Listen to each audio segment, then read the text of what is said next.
Hi මම චින්තක මම දැනට ජර්මන් ක්‍රූස් ෂිප් එක තමයි වැඩ කරන්නේ.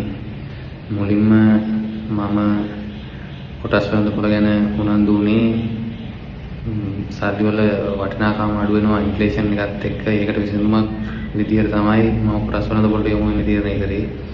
කොටස් වෙළඳපොළ account එකක් serious account එකක් හදලා පොඩි වෙලක්ස් එක වගේ මුදලක් ඒකට දාලා ඉගෙන ගද්දී තමයි සිනිමා ඉන්වෙස්ටිං මට හම්බ වුණේ YouTube channel එකකින්. ඊට පස්සේ මම ප්‍රී වීඩියෝස් බලලා කෝස් එකට ජොයින් වුණා.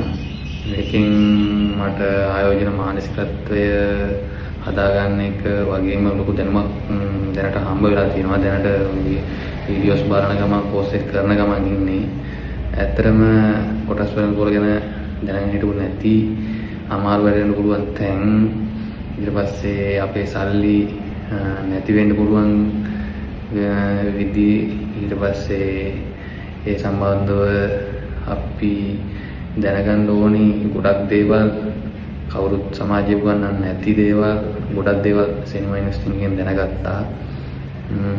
තවත් ඉස්සරහට ගොඩක් ඉගෙන ගන්න දේවල් තියෙනවා කියලාත් දැනගත්තේ එතනින්.